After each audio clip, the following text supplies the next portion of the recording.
नमस्कार मित्रों, स्वागत है आपका। लीजिए प्रस्तुत है अमृतलाल वैगड़ जी की लिखी हुई यात्रा वृतांत सौंदर्य की नदी नर्मदा, इसका भाग 3। यहाँ पे पांचवा जो शीर्षक है अमरकंटक से डिंडौरी, ये हम पढ़ रहे थे। अमरकंटक इसका उद्गम स्थान माना जाता है ना, नर्मदा का। देखिए, कोई 6 महीने के बाद हम पुनः अमरकंटक के नर्मदा कुंड के सामने खड़े हैं। गंगोत्री, यमुनोत्री या फिर नर्मदा कुंड, ये वे स्थान है जहां नदी पहाड़ की कोख से निकलकर पहाड़ की गोद में आती है। ध्यान रखिएगा, यहाँ पे अमरकंटक में नर्मदा का उद्गम है। पहाड़ के गर्भ में छुपा हुआ पानी जहां अवतरित होता है नवजात शिशु की तरह, नदी यहाँ धवल, उज्जवल और कोमल होती है। यहाँ से हमारी यात्रा का नया अध्याय शुरू होता है। अभी तक का हम नर्मदा के उत्तर तट पर थे, यहाँ से दक्षिण तट पर आ गए हैं। अभी तक उद्गम की ओर चलते थे, आज से संगम की ओर चलेंगे।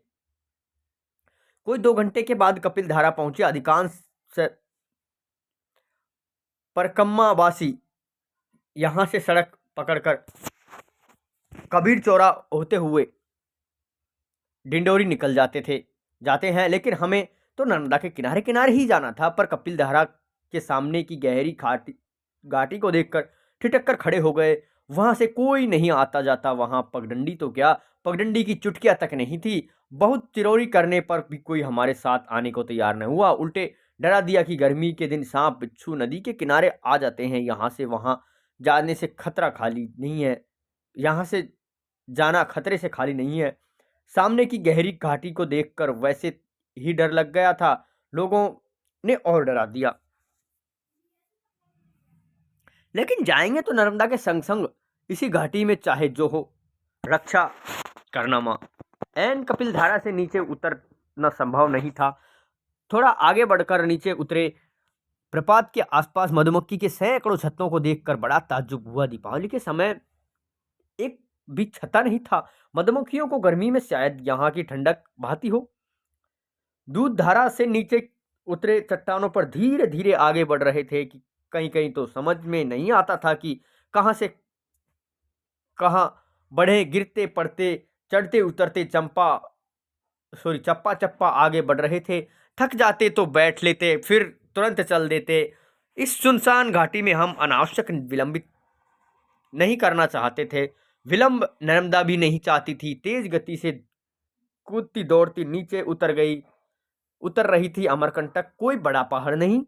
आते समय हमें इसे 2 घंटों में चढ़ गए थे। उस समय नर्मदा का साथ छोड़ दिया था, सीधे पगडंडी से चढ़े थे। इस बार नर्मदा के किनारे किनारे बिना पगडंडी के उतर रहे थे। समय ज्यादा लगेगा, फिर भी तीसरे पहर तक तो उतर ही जाएंगे। नर्मदा की उंगली पकड़कर चल रहे थे। आमने सामने ऊंचे हरे भरे पहाड़ और बीच में गहरी और संकरी घाटी में से बहती हुई तनवगी नर्मदा। तीसरे पहर घाटी चौड़ी होने लगी। मैं समझ गया कि पहाड़ खत्म होने को आया है, मैदान आ गया। हमारी खुशी का क्या कहना। अमरकंटक का नाम मेकल भी है, इसलिए नर्मदा का नाम मेकुल सुता भी है, यानी मेकुल की पुत्री। मेकल अपनी बिटिया को वन आच्छादित घाटी में से हिम किस हिफाजत से नीचे छोड़ गया है, इसे आज हमने अपनी आंखों से देखा। आगे जाने पर पगडंडी मिल गई। इक्के दुक्के ग्रामीण भी दिखाई देने लगे। शाम होते होते पकड़ी सोठा पहुंचे। खूब सवेरे आगे बढ़े। सामने के सूखे खेतों में से बहती हुई नर्मदा साफ दिखाई दे रही थी।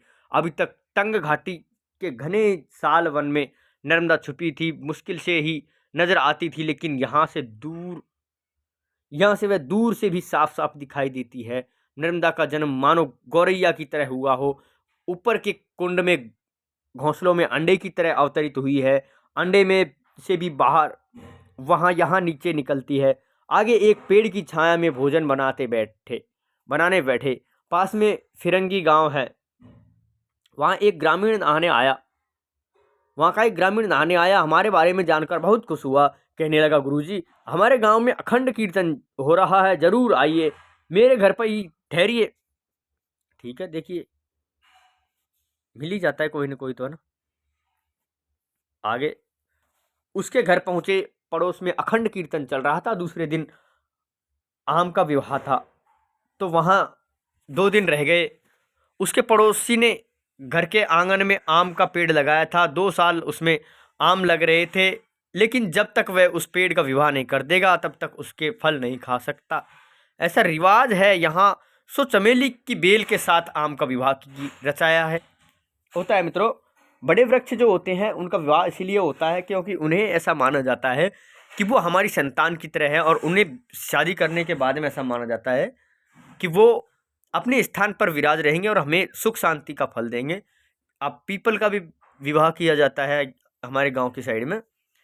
तो इसी प्रकार से ऐसे रिवाज है ना, ताकि पेड़ पौधे हमें नुकसान न पहुंचाए और हमें लाभ पहुंचाए, कहने का अर्थ पर ही है ना।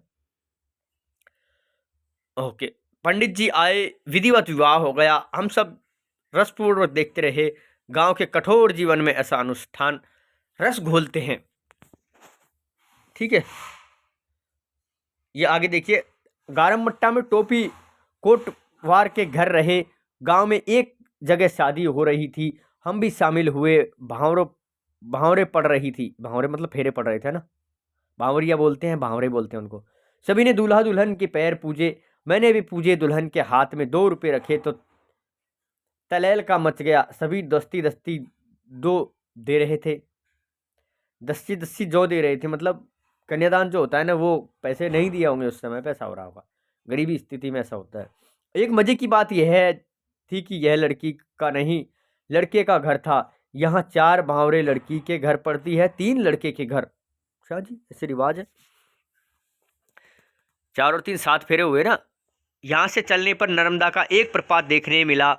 नर्मदा के 20 प्रपातों में सबसे लहुरा कोई 1 मीटर ऊंचा पानी के पथरीले घाट को काट छांट कर खोखला बना दिया है, मानो नदी के में कोठियां बनी हों। इसलिए यहाँ इसका नाम कोठी घुघरा या घुघरा यानी प्रपात है ना।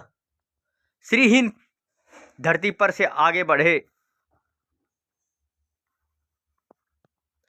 रहे थे। दिवाली के समय आमने सामने तट से चले, तब कैसी हरियाली थी। उसकी जगह अब है सूरज की ज्वाला से चटती हुई भूरी सूखी जमीन।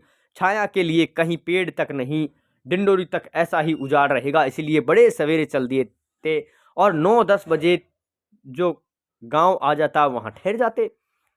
अगला पड़ाव बंजर टोला। इसके बाद श्रीमती संगम। यहाँ सिवनी नदी से नर्मदा आ मिली। संगम पर बने मंदिर में रहने की बढ़िया व्यवस्था हो गई और यहाँ का एकांत मन को छू गया। तो यहाँ 4 दिन रह गए। शादियों के दिन थे। मंदिर के सामने की पगडंडी में बारातें निकलती रहती। घोड़ों पर कच्ची उम्र के दूल्हा दुल्हन और बाजे गाजे के साथ पैदल चलते बाराती।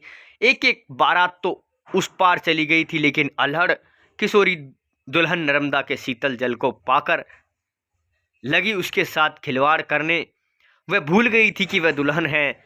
2-3 हम उम्र सहेलियों के साथ पानी से खिलवाड़ करती रही। मुश्किल से गई। अद्भुत आकर्षण है मां नर्मदा में, है ना। आगे देखिए। वैसाखी पूर्णिमा के दिन खूब बारातें देखने को मिली। शहनाइयाँ, सेना निशान, नगाड़े, चिमटा और झुमका के स्वर दिन भर गूंज रहे थे। दूल्हा दुल्हन हाथ में पंखा लिए घोड़ों पर सवार रहते। एक कांवर में दहेज रहता। पगडंडी पर चलते तो एक के पीछे 10-15 बाराती रहते। बस हो गई बारात। तेजाराम के पास गोरखपुर में मनिहारी का सामान बेचता है। रोज नर्मदा नहाने आता है। साथ में रहता है उसका पोता, पिंजड़े में नहीं उसके कंधे पर, लेकिन उड़ नहीं जाता। तोते से बड़ा प्यार है उसे। अकेला जीव न घर न घाट, कोई आगे न पीछे। थोड़े बहुत पैसे इकट्ठे होते ही तीर्थ करने निकल पड़ता है। एक दिन मैंने पूछा, तोताराम तुमने शादी नहीं की? सगाई तो 2-3 बार हुई, लेकिन शादी एक बार भी नहीं हुई। किसी कारण से सगाई टूट गई। 3-3 सगाइयों के बावजूद कुंवारे तोताराम की व्यथा कथा सुनकर मन उदास हो गया, लेकिन उसने अपने मन को मना लिया और तोते में मन लगाया। एक दिन गोरखपुर का बाजार कर आए, फिर चल दिए। गर्मी के दिन थे। खेतों में फसल नहीं थी। पहाड़ नहीं, जंगल नहीं। जंगल तो दूर, छाया के लिए एक पेड़ नहीं। सामने का गांव दूर से ही दिखता रहता। रास्ता भटक जाने पर कोई भय नहीं। सो पगडंडी की परवाह किए बिना नर्मदा के किनारे किनारे ही चलते। धूप के कारण बुरा हाल था, पर आज आकाश में बादल थे। पत्थरकुचा तक पहुँचते पहुँचते आकाश बादलों से घिर गया। वहाँ नदी के पाट में बहुत सी चट्टानें थी, वरना यहाँ तक नदी केवल मिट्टी में ही होकर बहती थी। कपड़े धोने तक के लिए पत्थर नहीं था। दोपहर का भोजन हमने नदी के पथरीले घाटों में बनाया। भोजन करके चल ही थे कि तेज वर्षा के कारण भागकर गांव में शरण लेनी पड़ी। थोड़ी देर की वर्षा में गांव में इतना कीचड़ हो गया कि चलना मुश्किल हो गया, इसलिए रात वहीं रह गए। पाँव फटते ही आगे बढ़े। कमरबेट्टा के पास एक टीला आसपास के मैदान से अलग पड़ता था, इसलिए ऊपर चढ़े।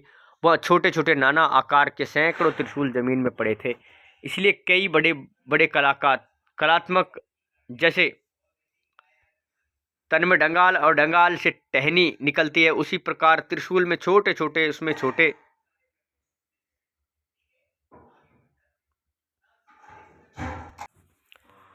देखिए। पौ फटते ही आगे बढ़े। करबेमपट्टा के पास एक टीला आसपास के मैदान से अलग पड़ता था, इसलिए ऊपर चढ़े।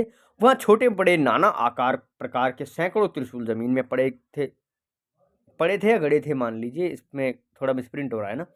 इसमें से कई बड़े ही बड़े कलात्मक थे, जैसे तने में से डगाल और डगाल से टहनी निकलती है, उसी प्रकार बड़े बड़े त्रिशूलों में से छोटे छोटे, उनमें से और भी छोटे छोटे त्रिशूल फूटते हैं। एक सादे आकार को कितने और कैसे रूप दिए जा सकते हैं, इससे हम चाव से देख रहे थे।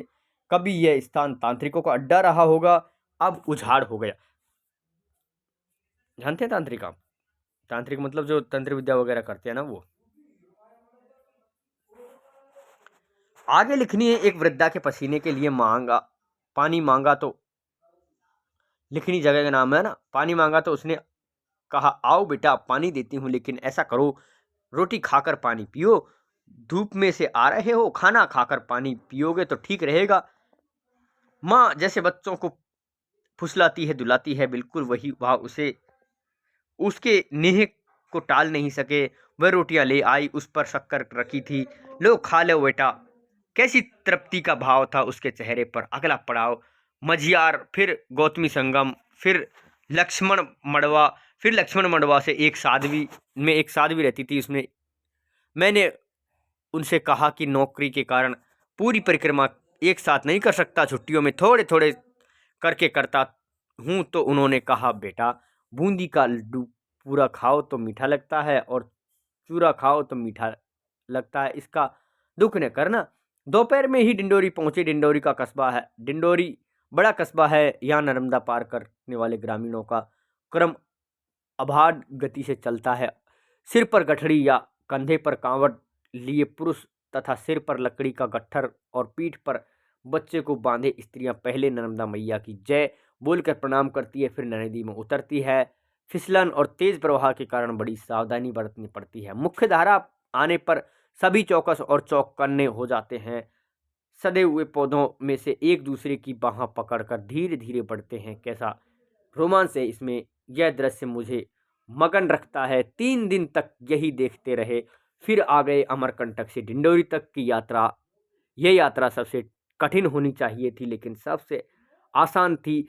आधे दिन का पहाड़, 1 दिन का जंगल, फिर कुछ दिनों का संकरा मैदान। नर्मदा जैसे असामान्य नदी का भला सामान्य नियम को क्या मानने वाली है? सामान्य नियम को क्यों मानने वाली नदा? असामान्य नदी है ना। देखिए वही बात आ गई है। सर पे गठरी लेकर जा रही है महिला, है ना। अब क्या है, डिंडोरी से महाराजपुर मंडला, जगह का नाम है मंडला।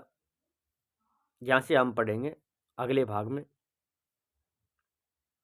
तो इस वीडियो में इतना ही, जानेंगे अगली वीडियो में। नमस्कार, धन्यवाद।